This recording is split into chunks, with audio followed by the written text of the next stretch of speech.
This show is produced by the Hartman Media Company. For more information and links to all our great podcasts, visit hartmanmedia.com. Welcome to the AIPIS show for accredited income property investment specialists and those who aspire to be. If you're a real estate, mortgage, or financial professional, this is the place for you. We'll explore innovative investment analysis, sales, marketing, and income-generating strategies for the most historically proven wealth creator, income property. Learn from the experts as they show you how to build a better business and a better life.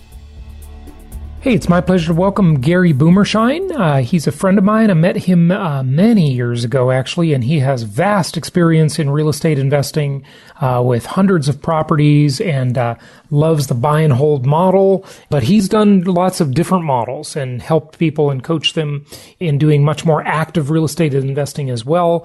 I like how he makes the distinction that if you are a real estate person, I want to say, that is out there actively involved in deals, if you're wholesaling, if you're flipping, you are not a real estate investor. You are a business owner. A real estate investor should be a buy and hold person who's not that actively involved in the whole scenario. So it's good how Gary makes that distinction. Gary, welcome. How you doing? Jason, it's a pleasure. Really great to be on here. And, I got to tell you, I launched my own national podcast, realestateinvestor.com Huddle. You were the inspiration. You don't even know that. Oh, but, thank you. When you were speaking, there was a group of us in Tampa last year. I know we're going to see each other again, but when you were sharing of what you've done, and I know that you've got such an incredible audience, I'm like, you know what? I want to do that too. So I learned from the best, and Jason, you're one of them. Well, thanks. I really appreciate that. I did not know I inspired you to do that. I'm always creating my competition. It's a very bad business plan. No, you're not really a competitor. So you're doing different stuff than I'm doing, and you've got a whole suite of services you offer to real estate investors, right? Yeah, I do. And I know that you have a lot of buy and hold. Let's just start there because I do. Or I should say real estate business owners, actually. Yeah. I told you that right before. A lot of people call themselves a real estate investor. What is a real estate investor? It's like what Warren Buffett says. Buy low, sell high, don't lose other people's money, and follow the laws. A real estate investor, a true investor, is somebody that buys and holds, right? They typically have money, and they're buying and taking the advantage of leveraging at one rate, renting and property managing at a higher rate, taking a spread, and then getting all the benefits of real estate, of the brick and mortar, right? That's the physical asset. There are a lot of business models. There's wholesaling and flipping, lots of money to be made. I've got a lot of 7 and 8 figure a year friends and also using our service. But that's really a business owner, right? That's not an investor. It's a business owner.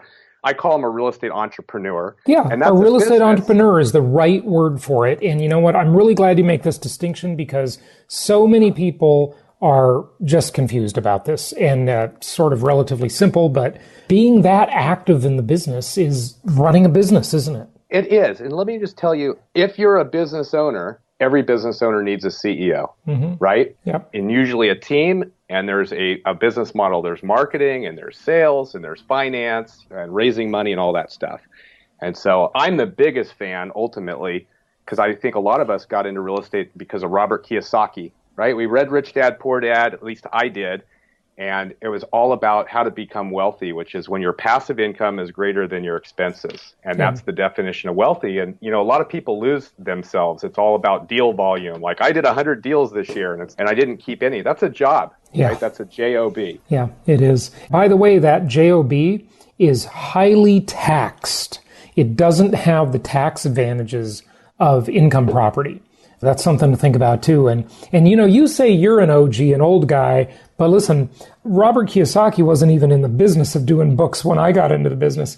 I read Robert Allen, another Robert, and that's who inspired my real estate career when I was 16 years old. So, but I'd say the original sort of famous real estate guru author was William Nickerson. Yeah. And when he was talking about how he was buying these really expensive properties that were $7,000. Isn't that crazy? And they were in Redondo Beach. Just kidding. Oh, my gosh. Probably not Redondo Beach, but they were. You were a California guy. I know you're in Florida. I'm in Northern California. I'm in San Francisco. So my mom bought her house for $36,000 in Fremont, California, Northern California, Silicon Valley. Don't try that today. That house almost as a tear down today is $1.6 million. That's ridiculous. So, and I will tell everybody, I went full time. I got excited about real estate. In fact, I got a little lost. I'll share that story. Mm-hmm. I've been in real estate, my licensed agent when I turned 18, I'm now 50. Mm-hmm. We had a family real estate business. And so I was holding open houses, door knocking, cold calling to pay for college. Mm-hmm. And I didn't want any part of that business. I got a computer engineering degree. I got hired to Accenture, which is the largest technology consulting firm in the world, and worked 90-hour weeks, traveled all over the world, never saw sunshine. I was always in a building working as a slave. And then I decided I was going to get into sales because I thought that would be easier, Jason. And it was even worse. I had 180,000 miles my first year on United. And it was in 2004, so 15 years ago, my wife and I said, you know what? Let's end this madness. Let's go back to what we know. Mm-hmm. Brick and mortar. We'd made a fortune, lost a fortune in the dot-com boom and bust. And so we were actually buying apartments. Mm-hmm. And so I got into apartment buying. But then what happened was I got a little lost. I went to a couple seminars and I saw these guys talking about flipping and realized that was a job. Yeah, right. I did hundreds of houses, but I will tell you, I look back, I've told this story, Jason, to so many people. Mm-hmm. I look back, I regret every house I've ever sold. Yeah, so, I've had those regrets too. And I did a spreadsheet and I looked at all the expensive properties I owned in Irvine and Newport Beach and Newport Coast, when I was back in Southern California. I immediately started to regret. I looked them all up in Zillow to see what, approximately what they were worth today. It's definitely an approximation. But I realized if I do the math and calculate the number of years I would have had to hold those properties and the cash flow I would have lost holding those expensive properties, I don't know if you should really regret it. I mean, yeah, it always sounds like a great story, but people, Gary, only talk about what they bought it for and what it's worth today price. They never talk about all that cash flow in between you would have had to pay to hold it. And if you bought properties in linear markets with better cash flow, these properties that make sense, right? I mean, you would have had positive cash flow every month versus negative. And I'm talking about fully leveraged properties. Of course, you can make the cash flow look better if the leverage is lower, but I'm saying fully leveraged. So, I don't know. I think you should feel a little better about selling those properties. I heard this. I'm trying to make you feel better. You feel better? No. Okay. Let me just tell you, a friend of mine has a great term. I've been using it for a long time, but it's keep the best, sell the rest, mm-hmm. right? I'm actively passive is what I should say. I believe in cash now, cash flow, and cash later. So a lot of people don't necessarily have the investment capital up front to mm-hmm. basically be a true long-term hold investor. So there's cash now. That's typically an active business that wholesaling, fix and flip, all the guys that are out there banging a nail or wholesaling, what have you. That's right. Cash now. Cash flow is typically rental income. Also private lending. I love private lending. And then there's cash later, which is basically paying down notes and all the tax benefits, et cetera. So I like a combination. When I'm looking at my portfolio, I'm looking at all three of those because you could actually have a great portfolio in long term and making no money to cover the bills today. Mm-hmm. Okay, so how do you do that? Talk to the listeners about how they execute on that strategy. And the service that we have is very much focused on the people that are looking to get properties. They don't necessarily go and buy turnkey properties that already have everything built in. I think the best model is somebody that has the cash, possibly some family money, their own money, and they're getting a great return. And they go to somebody like you. They find a great property that's already property managed, and they get all the benefits. That's the absolute best. But the people that I service are a lot of people that don't have the capital and they are building their business. They want to wholesale. I like going direct to the seller. That's a very hot market right now of bypassing. They're not finding properties on the MLS, right, like they were 4 or 5 years ago, or foreclosure auctions. So they're going direct to the seller. Here's a good thing. This is great. So usually, unless you have money already, what you have to do to start out is you've got to be active. You've got to trade your sweat for more profit. Okay. So you got to go out and find deals. You got to do, wholesaling or fix and flip. You got to get actively engaged. And, that's a lot of work. Okay. But you got to do it. You've got to earn your stripes. Okay. And you're going to learn a lot doing it. and it's going to be good for you. You're going to make some mistakes, hopefully few, get a mentor and follow that plan. Most of our clients, they've got a regular business or a day job, and they've got money, and they just want to invest and deploy capital, and they want something better than Wall Street, which we all know is a big scam. So it's different. When you're starting out to build that wealth, you've got to create it through some active stuff. You got to get together that first down payment or there's first few down payments, and you're going to do it by doing something active. It's going to either be your job, or you're going to inherit it, or it's going to be actively finding deals and fixing and flipping or wholesaling. Yeah, and I think for people that are doing the buy and hold, going and working with somebody like you who's got the deal flow right in the right market, that's got all the pieces and the property management, right? There's a lot of work. Yeah. And whether you do it yourself or you have somebody else doing it, by the way, the cost is the same. Right. It's between 5 and 8% of what you're collecting in rent, typically, right? So I think that's the best model, followed by I love lending. I do a ton of lending. I actually do first position loans. Okay. But don't get any of the tax advantages. Yeah, so let's talk about lending, because I've done a ton of hard money lending too. And I used to be able to say that I've only been burned on second position loans. Until recently, I got burned on a first. It's the only one time, but I did take a real haircut on a first loan, and that wasn't any fun. But the guy it was a fix and flip deal that I was funding. It's like I'm going to foreclosure unless you cut some principal off and do a loan mod for me. So that's the way it goes. But your lending is it all hard money type lending? Yeah. So I have early cycle, late cycle. So we're late cycle from my perspective, especially here in the coast, right, in California. So real estate's typically been about a 7-year cycle. It's an incredible opportunity now.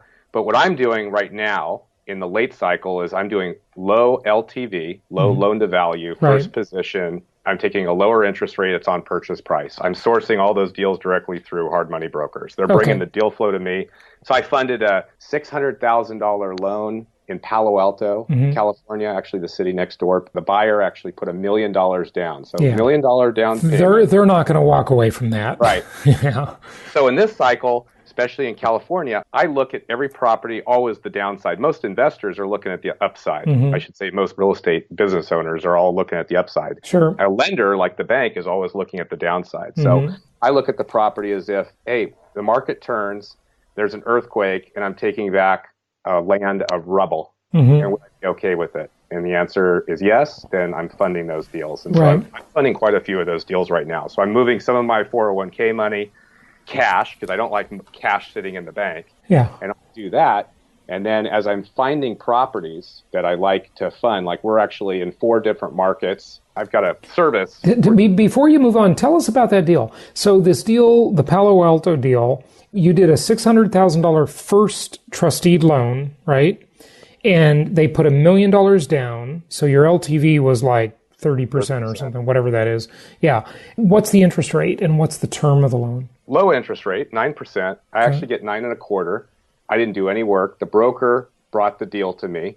So I'm actually the lender on public record. So it's not part of a fund. I really don't invest in funds at all. I've seen the downside of that. Yeah, I agree. The fund, there's too much opportunity for scamming and taking the profits off the top. So I like being a direct lender or direct investor. Yeah. I make sure that I've got title insurance. It's through a reputable broker with the track record. Yeah. All the bells and whistles. That particular loan's a 3-year term. Most of these are turning.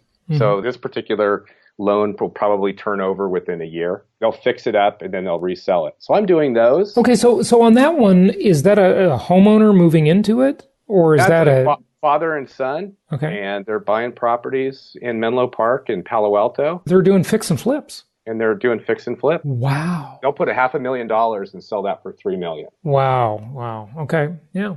All right. So it's a 3-year term, and do you do interest only? Do you do no payments? Do you amortize it over a longer term and do? I'm doing interest only. It's a straight note, 3-year term, balloon payment. I haven't had any in default, not a single one, because there's too much equity. Yeah. I don't like the funding on after repaired value. I mean, some people do that. I don't think I need to take the risk. I don't really care what the ARV is or the value at all. If they're bringing $1 million to the table, that's okay with me.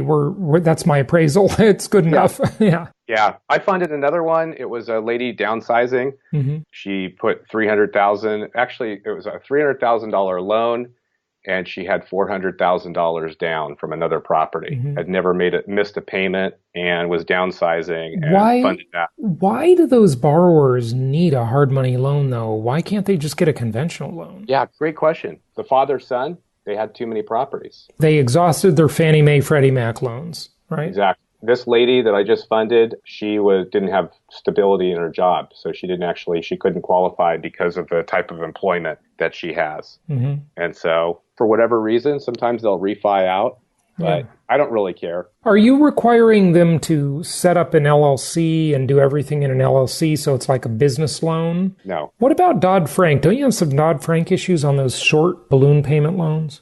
Yeah, typically 5 years, but that's the hard money lender. So Mm-hmm. I always use a licensed broker to do everything. Mm-hmm. And so they typically, if it's owner occupied, there's a limit on the interest rate and also the 5-year term. Mm-hmm. But I don't really care. When I'm funding these types of deals, I can get out. What's really nice, if I fund a $300,000, 40% LTV, I can turn around and sell that note in a day for the same price. Mm-hmm. So if I really need the cash out, I'd call my broker and I'd be out of it in a day. Yeah, right. That's interesting. I mean, look, the lending is not as good as the properties. It's better to own the property. But if you've got capital and it's not deployed, and you're finding that the problem that some people are in is they just don't have enough time to go buy another property, honestly. So that's a good solution. Okay, good. So hard money lending, definitely one avenue. You don't have any tax advantages or anything, but it beats a lot of other things. That's for sure. I'd say it's my second favorite. Yep. I'm picking up on the active side, and this is also where our company REIvault comes in, because I've got a lot of active investors, right? They're buying, fixing, and flipping, and I'll talk a little bit about that. But I'm in 4 markets. I got a small team, so I'm not high volume. Like Salt Lake City, we're actually in Santa Cruz, California, in that county. And so we're finding properties, we're making offers to sellers, we're offering all cash, and also sometimes we're giving them a more of a creative, where it's an owner financing deal. Mm-hmm. Okay? Yep. And I'd say right now, 1 out of 12 of the offers is actually owner financing. Mm-hmm. And I'm getting fantastic terms. So most of those properties we're keeping. Mm-hmm. So I'm getting pretty much free capital, typically low interest, sometimes zero interest if structured properly. And then we're cash flowing those deals. And some of those properties I'm trying to basically do Airbnb, VRBO stuff. Mm-hmm. Yeah. And so that's been a model. Now, I'd be curious on the short-term rental model. I think it's a little bit of a bubble. I think there's just a lot of, it's like a mania. Whenever I see a mania and like everybody's getting in and everybody's doing it, I worry that it's oversupplied. Probably okay right now because the economy is still booming, but it's not going to be this way forever, right? What do you think about that? 3 magic words of real estate historically: location, location, location. Mm-hmm. So it really comes down to, like, we have a place, it was actually the first investment property we bought in Maui. Mm-hmm. So in Kaanapali, 2-bedroom, bought it in 2003, and been cash flowing it from day one. Mm-hmm. So that's on VRBO. Takes very little work. We get all the benefits of real estate with depreciation. But a little bit more, that would be kind of a hybrid, right? That would be in between being the totally active guy who's fixing and flipping or wholesaling versus the long-term buy and hold rental income. This is sort of a hybrid. It's a little in between, right? Requires Absolutely. A little more involvement. It certainly does. Yeah. It certainly does. Okay. And so we're doing a few of those. So Okay. like Santa Cruz, California, every once in a while we'll find something that's closer to the beach, a couple blocks. Yep. And those are candidates for doing a VRBO. Good stuff. What do you see out there? You train a lot of people in fixing and flipping and wholesaling. What I think our listeners would be interested in hearing, Gary, is what they're like right now. And you've been around the industry for a long time, as I have, versus what they were like 3 years ago, right? Like, do you notice, I think this is an indicator of the market, of the economy in general. Are they still as bullish as they were? Are they like want to buy everything they can? Or are they cooling off a bit? Or like, what's the vibe out there, if you will? Let me give a little backstory on this. So first off, I'm the largest marketer, for those of you that are following this today, I'm the largest marketer in the real estate niche. So we've sent out over 34 million pieces of direct mail for a small group of us. Wow. So we're about a million pieces of mail a month. I run an agency, marketing and inside sales team. So for the active investors, right, the people that are with a pickaxe and a shovel doing all the hard work and not just coming to you, Jason, and saying, hey, find me a property and let me make a lot of money over the long haul. Right. Right? They've got the pickaxe and shovels. What they're doing is they're finding deals. Then they use a company like us to drive the direct mail, do the cold calling, and all the work and phone conversations. We've done over 1 million seller calls, outbound seller calls. So just a little bit of background. Sure. So what I'm seeing, I'm in 10 masterminds right now. So I'm highly engaged. I'm a huge fan of the masterminds. And you are spending a lot of money. 1 year I was spending $100,000 a year on mastermind groups, and that was about 3 years ago. maybe huge ROI for me years. because we find a lot of our members that are using our service through there. So it's a good ROI. But here's what I'm finding. So number one, I see especially the coastal areas. Like, I'm not a big fan of a lot of these coastal markets. I think that we have bubble opportunities again. If I were investing anywhere, that's why I'm in areas like Salt Lake City. I like the lower price. A tear down in my neighborhood's over $1 million. Yeah. 600,000 5 years ago, it's $1 million now. And so I would be in the center part of the country. I think people are in the euphoric stage of real estate again. Everybody's talking real estate. Yeah. We're going to see a little blip, but I also think that we're going to see housing prices skyrocket again. So the people that can survive and they've got the rentals or they're lending, doing what first position lending, they can survive for the 18-month turn. I think we're going to see an absolute inflationary skyrocket in this country because as I've heard you talk about, you and I've chatted about this in the past. I mean, there's only a couple of things that the Fed can do, right? They just print. That's what they do. They create money. Yeah. It's, what's amazing to me, Gary, whenever I see, I'm looking at the news or something, or I read an article and it's like, oh, the world leaders met at the G20 summit. They met at Davos, at the World Economic Forum, or they went to Jackson Hole and all the Federal Reserve chair was there and all the rest. And I mean, it's really quite a simple meeting. How much money should we create, out of thin air? That's the tool they have, basically. I know they can overcomplicate it and, we can do QE and we can do this and that. At the end of the day, it's all the same thing. Okay, it's create more currency. That's what it is. Okay, and pump it into the system. It's a slow boil, right? It's just like the frog. It's like the slow boil. If we go back before we had the problem in 2008, look at what a half a gallon of milk was and bread. And then look at what it is today, and that's inflation. Yeah, of course. Yeah. And I think we're going to see that. I think real estate, a $400,000 house is $1 million house in 10 years, 15. And what's interesting about that is if you finance that $400,000 house and you had a $320,000 loan on it, for example, the value of that loan declines with that inflation, and that's the hidden part. You see the price goes up, buy low, sell high. Yeah, that's great. But buy low, sell high, and have your loan based by inflation. That's a beautiful thing. Yeah. Yeah, absolutely. Especially while the rates are so low right now, right? I mean, it's incredible. We'll probably never see this again because we're probably going to see the interest rates go up. Once they hit the inflation, I don't think they can keep interest rates, near 0%, which is... They can't. Hey, listen, they were, we are arguably in an environment now that rates just came down. We are arguably in an environment of zero interest rates in real terms. I wouldn't necessarily say we're in negative interest rate category. And I'm only talking about home mortgages, by the way. I'm not talking about credit card. That's very high interest rates. If the real inflation rate is 4.2%, the real rate, not the official rate, and you're borrowing at 4.2%, you're paying zero. Yeah. So that's beautiful. Yeah. So as the full-time active investor business owner, you got the buy and flip. I'm looking at every single property. Do I keep it in the portfolio or am I flipping it? Yeah. Right. The ones that we're flipping, we're making nice money, anywhere from $10,000 to $25,000. I'm owner financing some. The rest I'm turning into a rental pool.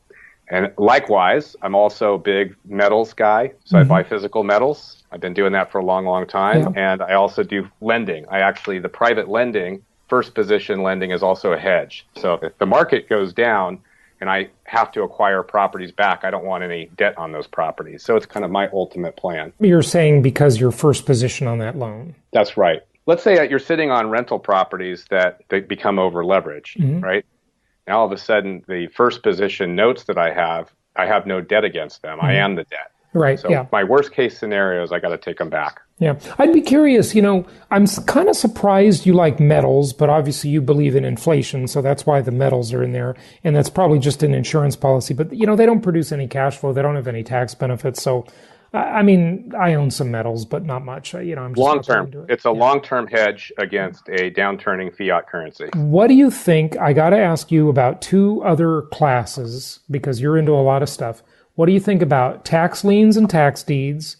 And what do you think about cryptocurrency? I'm really curious to hear I've never asked you these questions. I'm curious what you'll say. First one, I don't play in it at all. I know a few people that do. I think that I know people that use our service to market. We market for people that are in tax lien. Okay. And have a tax lien against their property. I'm not a big fan of buying tax liens. I think highly competitive.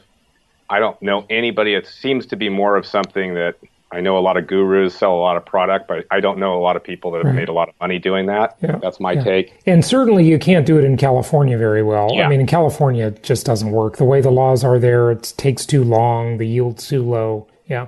Got it. If somebody has a tax lien on their house, it's a great list to market to. So it's one of the best lists, actually, that we're marketing to for our members is a tax lien list. Okay. A lot of motivated sellers who need to sell because maybe somebody inherited the property and they haven't paid the tax collector in years. Okay. What about crypto? You know what? I don't know enough about crypto. I love the model. Yeah. It'll be really interesting to see who is ultimately behind it. I actually think it's the same group that's behind our fiat currency, but that's just my personal take. Yeah, maybe. And listen, if there ever was a fiat currency, it's cryptocurrency. That is total fiat. It's so hilarious, to hear these crypto bugs, kind of like the gold bugs, making all the arguments of, the dollar is just fiat currency. Well, at least the dollar has aircraft carriers and missiles and things behind it. Your Bitcoin doesn't have anything behind it. Okay. Yeah. So, I own nothing. I don't own any crypto. Yeah. I have a friend of mine who lives right down the street who has a fund. Keep telling him I want to pick his brain. But is it a cryptocurrency fund?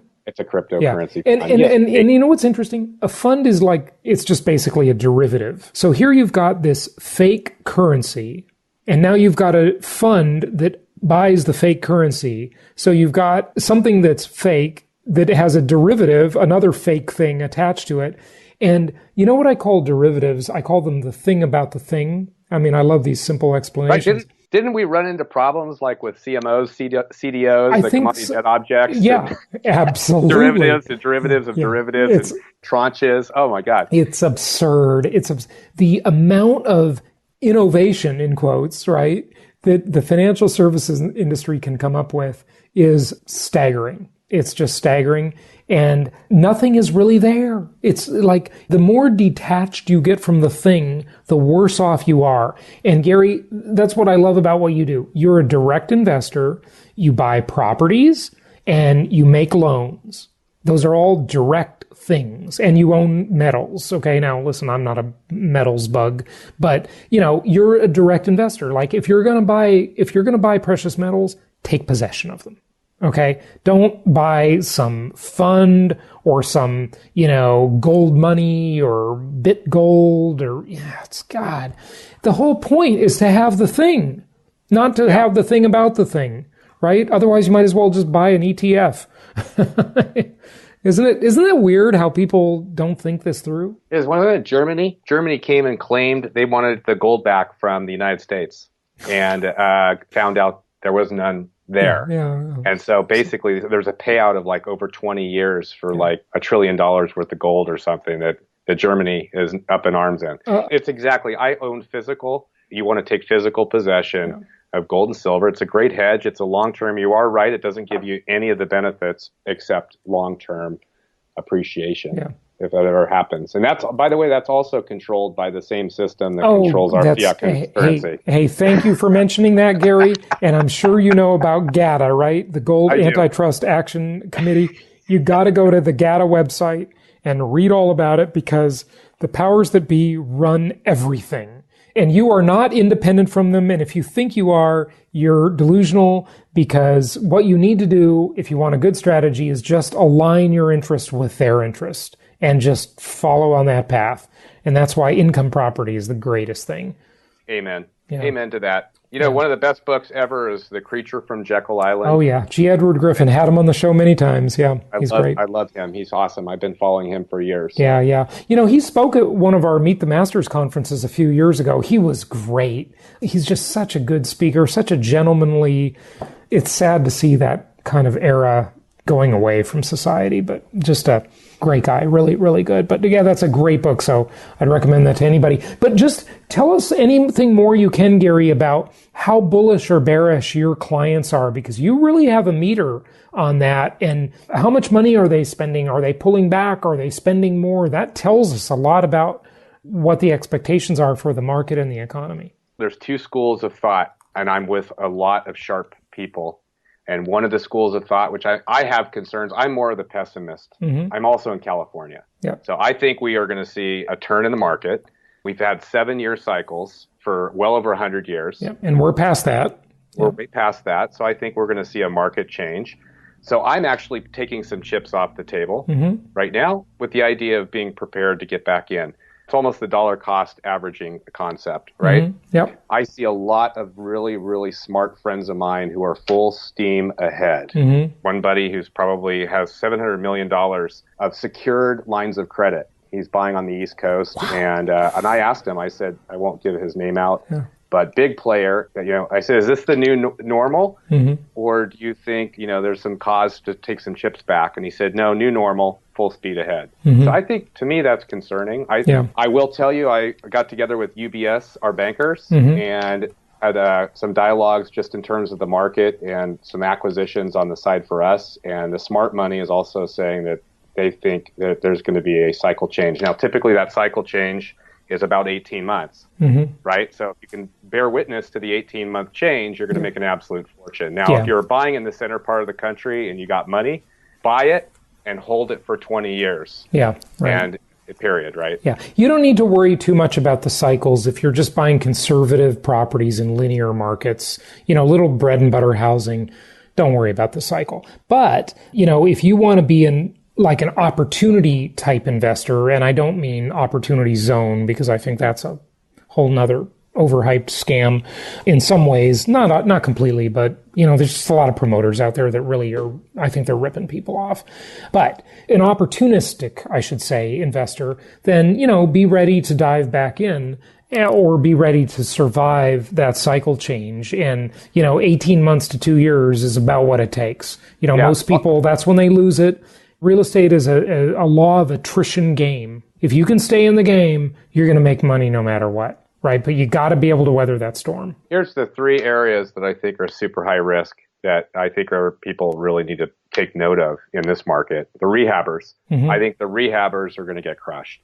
That's what I'm seeing, where they basically, their profits are shrinking. You look at people in Denver and Atlanta, like what they were making 3 years ago on a rehab versus today. Some of these guys will break even just to keep their teams in float. So when the market turns, they're going to be wiped out. That's interesting that you say that, because I saw that so many times with large institutional developers during the many cycles I've lived through and been in the business through, and you have too.